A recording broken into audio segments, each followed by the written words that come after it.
Chairman P T I ملک کی سیاست کے لیے ناگزیر۔ وزیر اعظم کاکڑ کا پی ٹی آئی اور چیئرمین پی ٹی آئی کے بارے میں متنازع بیان۔ اسرائیل کو تسلیم کرنے کے لیے پاکستان کا موقف۔ بسم اللہ الرحمن الرحیم۔ بریکنگ آلویز کے ساتھ ناظرین اکرام، میں ہوں فیصل سید۔ امید کرتا ہوں آپ جہاں بھی ہوں گے رب تعالیٰ کی پناہ میں عافیت سے ہوں گے۔ ناظرین اکرام، اس وقت جو ملک کی صورتحال ہے وہ مقامی طور پر دیکھیں یا بین الاقوامی طور پر یہ بہت جلدی تیزی سے تبدیل ہوتی نظر آتی ہے، کیونکہ ہماری معیشت کی زبوں حالی ہمیں اس نہج پر پہنچا چکی ہے جس میں ہم دست نگر ہیں۔ قرض مانگنے کے لیے ہم ہر جگہ اپنا کشکول لیے پھر رہے ہیں، اس لیے کہ 17 ماہ میں جس طرح ملک کا نقصان ہوا، جس بڑے پاکستان نقصانات سے دوچار ہوا، عوام کا جو دبردوز کرنے والے جس طرح سے اس وقت لندن میں بیٹھے ہیں، وہ ان کو لے کر جو ابھی ہم بھگت رہے ہیں، اس بھگتتے ہوئے حالات میں جو ہے یہ آگے آگے دیکھیے ہوتا ہے کیا۔ اسرائیل کو تسلیم کرنے کی باتیں بھی ہو رہی ہیں کیونکہ ہماری مجبوری بن چکی ہے۔ دوسری طرف چیئرمین پی ٹی آئی کو باہر رکھ کر الیکشن کروانے کی باتیں کاکڑ صاحب کر رہے ہیں، وہ کیسے؟ وہیں پر چیئرمین پی ٹی آئی ناگزیر ہو چکے ہیں۔ بڑی ملاقات، بڑے نتائج، اسی پہ بات کرتے ہیں۔ ناظرین اکرام، میرا یہ چینل نیا ہے، پلیز سبسکرائب کر دیجیے گا، بیل آئیکن کا بٹن دبا دیجیے گا، اینڈ تک ضرور دے کر اپنے قیمتی آراء سے ہمیں آگاہ کر دیجیے گا۔ ناظرین اکرام، جیسا کہ میں نے کہا، حالات بڑی تیزی سے بدل رہے ہیں۔ چیئرمین پی ٹی آئی سے بڑے رابطے اور ان کے نتائج بھی آنا شروع ہو چکے ہیں۔ اس کی وجہ کیا ہے؟ چیئرمین پی ٹی آئی سے رابطوں میں تیزی اور اس میں تعلقات کی بحالی جو ہے، اس میں جناب محترم نواز شریف صاحب کا بہت بڑا ہاتھ ہے۔ جیسا کہ 17 ماہ میں جس قدر جو اقدامات چیئرمین پی ٹی آئی اور ان کی جماعت کے خلاف اٹھائے گئے، ہر لحظے ہر لمحے ان اقدامات کے نتیجے میں چیئرمین پی ٹی آئی کی پاپولیرٹی کا گراف جو ہے وہ آسمانوں کو چھونے لگا۔ ابھی لیٹسٹ جو سروے ہے، ہارون رشید صاحب اپنے پروگرام میں سنو ٹی وی کا حوالہ، امریکن جو ہے اس کا حوالہ دے رہے تھے کہ ایک سروے انہوں نے کروایا ہے جس میں 95% لوگ جو ہیں وہ اس وقت بھی چیئرمین پی ٹی آئی پر اعتماد کا اظہار کرتے ہیں، اور 4% لوگ جو ہیں وہ مولوی سراج الحق صاحب پر اعتماد کرتے ہیں۔ 1% ہیں جو باقی جماعتوں پر اعتماد کرتے ہیں۔ تو ایسے میں جو حالات بن رہے ہیں، تو انہی کو دیکھتے ہوئے اسی کے مطابق جو ہے اس وقت ملک کی سالمیت اور معیشت کو راہ پر ڈالنے کے لیے کام شروع ہو چکا ہے۔ صدر علوی صاحب سے جو ملاقات ہوئی ہے اس میں محمد علی درانی صاحب کی، یہ ملاقات تسلسل سے جاری ہے، اور اب جو ہے لیٹسٹ جو سننے میں آ رہا ہے وہ یہ ہے کہ اٹک جیل میں چیئرمین پی ٹی آئی سے بڑا باضابطہ با اختیار رابطہ ہوا ہے، جس کے نتیجے میں چیئرمین پی ٹی آئی کو اگر آپ دیکھیں تو ان کے ساتھ ان کو ایک پیغام دیا جا رہا ہے کہ پی ٹی آئی کے لیے راہ ہموار کی جا رہی ہے۔ اس کی واضح مثال جو ہے صنم جاوید اور ان کی ساتھی خواتین کا رہا ہونا، اور پھر باقی ختیجہ شاہ، ان کی ضمانتیں مسترد ہوتی ہیں، باقی 14 خواتین کی وہ بھی آئندہ جو پیشی پر ہے انشاءاللہ وہ بھی ہو جائیں گی۔ یوں چیئرمین پی ٹی آئی کا جو واضح پیغام ہے، جو جن کی طرف سے رابطہ کیا گیا، انہوں نے کہا کہ میں نہ تو انتقام کی سیاست پر یقین رکھتا ہوں، نہ ہم انتقام لیں گے۔ ہم ملکی سالمیت اور معاشی ترقی، عوام کی بہتری کے لیے ہم اپنا بھرپور کردار ادا کرنے کے لیے تیار ہیں۔ ہم محاذرائی نہیں چاہتے، ہم مقتدر حلقے جو ہیں اور جو ہمارے ادارے ہیں ان سے ہم ٹکراؤ نہیں چاہتے۔ ٹکراؤ کرنے والے اور چاہنے والے پارٹی چھوڑ چکے ہیں۔ ناظرین، یہ بڑی اہم بات ہے کہ وہ لوگ جو ٹکراؤ کرواتے تھے یا مشورہ دیتے تھے وہ پارٹی چھوڑ چکے ہیں۔ اس وقت پارٹی میں کوئی بھی چیئرمین پی ٹی آئی سمیت جو پہلے بھی پیغام دیتے رہے ہیں کہ ہم ٹکراؤ نہیں چاہتے۔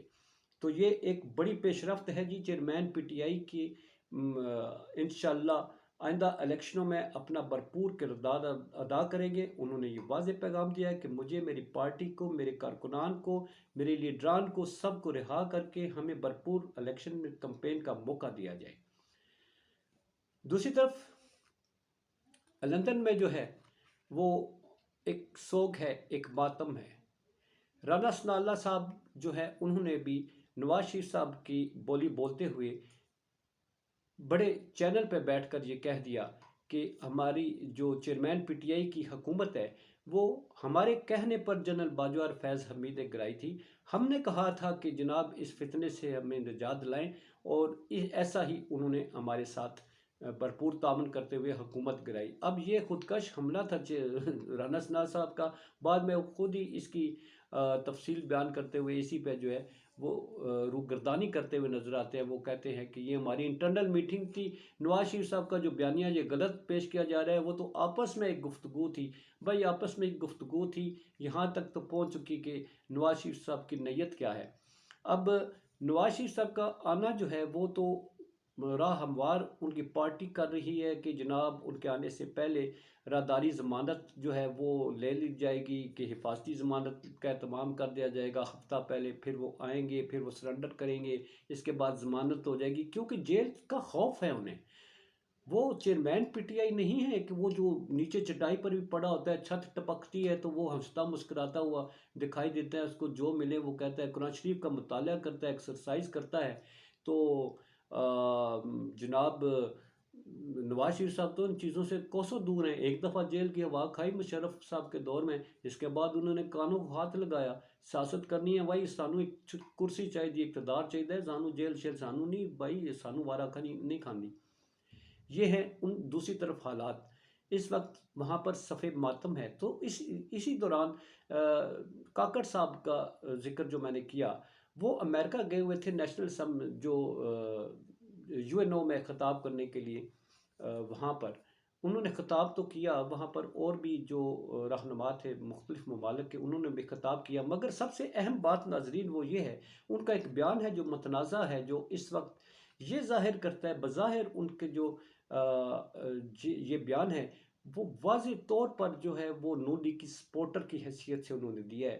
حالانکہ نگران غیر جانبدار ہوتے ہیں، ان کا کام انتخاب کروانا ہے، ان کی پارٹی کسی پارٹی کے ساتھ ایفیلیشن نہیں۔ اس گورنمنٹ پر پہلے ٹھپا لگ چکا ہے کہ یہ نون لیگ کا تسلسل ہے۔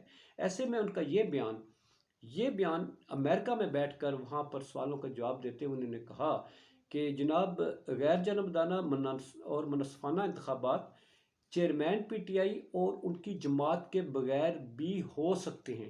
کاکڑ صاحب یہ کیسے کہہ سکتے ہیں کہ یہ جو سروے آیا 95% لوگ جو ہے جس پر اعتماد کرتے ہیں، ان 95% لوگوں کی رائے کو نظر انداز کرتے ہوئے، اس کو بلڈوز کرتے ہوئے آپ یہ کہتے ہیں کہ یہ 95% لوگ پاکستان کے جو ہیں گویا انہیں آپ انتخابی عمل سے الگ کر کے، ان کے لیڈر کو الگ کر کے، ان کو پوری جماعت کو الگ کر کے منصفانہ اور غیر جانبدارانہ انتخابات کی آپ بات کرتے ہیں، تو یہ آپ کی کہاں کی منصفانہ بات کر رہے ہیں کہ آپ اتنی بڑی تعداد میں جو الیکشن سے آؤٹ لوگوں کو رکھیں گے تو کیا یہ الیکشن قبول کیا جائیں گے؟ جب 95% لوگ احتجاج کے لیے آپ کے اس ملک میں سڑکوں پر ہوں گے اور نتائج کو تسلیم کرنے سے انکار کر دیں گے، تو پھر آپ پر سوال تو اٹھتا ہے کہ آپ گویا آپ کی بھی اس وقت انٹینشن یہی ہے کہ اس جماعت کو آؤٹ رکھا جائے، کیونکہ نو لیگ نہیں چاہتی کہ چیئرمین پی ٹی آئی اور ان کی جماعت الیکشن میں حصہ لے، اور کاکڑ صاحب نے یہ بیان دے کر اپنے آپ کو متنازع کر لیا ہے۔ ان کی حکومت پر جو پیپلز پارٹی، اے این پی، ایم کیو ایم، دیگر جماعتیں جو ہیں وہ احتجاج کرتی نظر آتی ہیں کہ اس میں نون لیگ جو ہے وہ غالب ہے موجودہ حکمران جماعت میں۔ تو کاکڑ صاحب کو ایسے میں بڑے سوچ سمجھ کر بیانات دینے چاہیے، جس سے یہ اس چیز کا تاثر نہ ملے کہ وہ کسی جماعت کے سپورٹر ہیں۔ ان کے اس بیان سے اچھی خاصی تلخی پائی جاتی ہے، کیونکہ یہ ایک بڑی جماعت اور اس کے چاہنے والے کروڑوں عوام کے استحصال کی بات ہے۔ تو دوسری طرف ناظرین اکرام، اسرائیل جو ہے اس کو